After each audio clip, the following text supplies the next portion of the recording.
Hi, black മീഡിയയുടെ daily അപ്ഡേറ്റ്സിലേക്ക് ഏവർക്കും സ്വാഗതം. ആദ്യത്തെ വാർത്ത, ഇമ്പിച്ചി ബാബ ഭവന പുനരുദ്ധാരണ പദ്ധതിയിലേക്ക് അപേക്ഷ ക്ഷണിക്കുന്നു.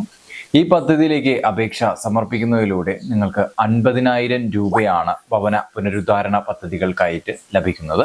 ഇതിലേക്ക് അപേക്ഷ സമർപ്പിക്കാൻ സാധിക്കുന്നത് ന്യൂനപക്ഷ വിഭാഗത്തിൽപ്പെടുന്ന ആളുകൾക്കാണ്. ജൈന, ബുദ്ധ, പാഴ്സി, മുസ്ലിം വിഭാഗത്തിലുള്ളവർക്ക് ഇതിലേക്ക് അപേക്ഷ സമർപ്പിക്കാൻ സാധിക്കുന്നതാണ്.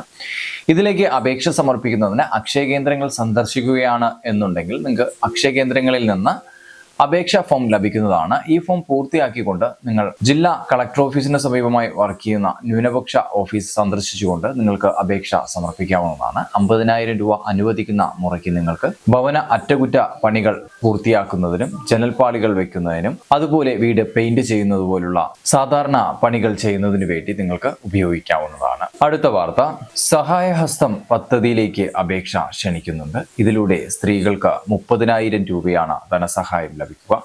വിധവകളായിട്ടുള്ള സ്ത്രീകൾക്കാണ് ഇതിലേക്ക് അപേക്ഷ സമർപ്പിക്കാൻ സാധിക്കുക. അപേക്ഷ സമർപ്പിക്കുന്ന മുറയ്ക്ക് നിങ്ങൾക്ക് അത് ലഭിക്കാനുള്ള അർഹതയുണ്ടോ എന്ന് പരിശോധിച്ചുകൊണ്ട് നിങ്ങൾക്ക് അത് അനുവദിച്ചു നൽകുന്നതാണ്. ഇതിലേക്ക് അപേക്ഷ സമർപ്പിക്കുന്നതിന് വേണ്ടി നിങ്ങൾക്ക് ICDS ഓഫീസോ അല്ലെങ്കിൽ അംഗനവാടിയോ സന്ദർശിക്കാവുന്നതാണ്. 18 വയസ്സ് പൂർത്തിയാകാത്ത പെൺകുട്ടികൾ ഉള്ള വിധവകൾക്ക് മുൻഗണനയുണ്ട്.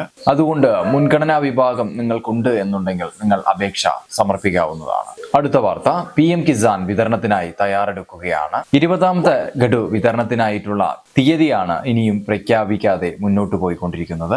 അതിനെക്കുറിച്ച് പുതിയ അപ്ഡേറ്റുകൾ വന്നിരിക്കുന്നത് ഈ വരുന്ന 18ാം തീയതി വിതരണം നടത്തും എന്നാണ്. 17ാം തീയതി വിദേശ പര്യടനം നടത്തി തിരിച്ചെത്തുന്ന പ്രധാനമന്ത്രി 18ാം തീയതി ബീഹാറിൽ വെച്ച് നടക്കുന്ന പരിപാടിയിൽ വിതരണത്തിനായിട്ടുള്ള തുടക്കം കുറിച്ചുവെക്കുമെന്നാണ് അറിഞ്ഞിട്ടുള്ളത്. അടുത്ത വാർത്ത, സ്വകാര്യ ബസ്സുകളിലും ഇനി കൺസ്ട്രക്ഷൻ കാർഡ്. KSRTC ബസ്സുകളിലാണ് ഇതുവരെ കൺസ്ട്രക്ഷൻ കാർഡ് നൽകി വന്നിരുന്നത്. വിദ്യാർത്ഥികളുടെ യാത്ര സുഗമമാക്കുന്നതിന് വേണ്ടിയാണ് ഇത്തരമൊരു മാറ്റം വരുത്തിയിരിക്കുന്നത്.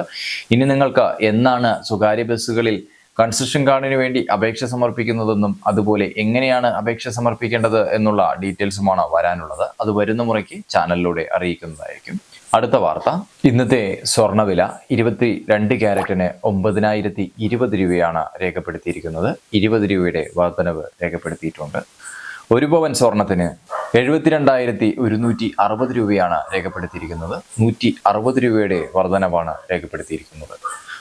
18 ക്യാരറ്റ് സ്വർണത്തിന്റെ 1 ഗ്രാം സ്വർണത്തിന്റെ വില 7,380 രൂപയാണ് രേഖപ്പെടുത്തിയിരിക്കുന്നത്. 16 രൂപയുടെ വർധനവാണ് രേഖപ്പെടുത്തിയിരിക്കുന്നത്. 18 ക്യാരറ്റ് 1 പവൻ സ്വർണത്തിന്റെ വില 50,940 രൂപയാണ് രേഖപ്പെടുത്തിയിരിക്കുന്നത്.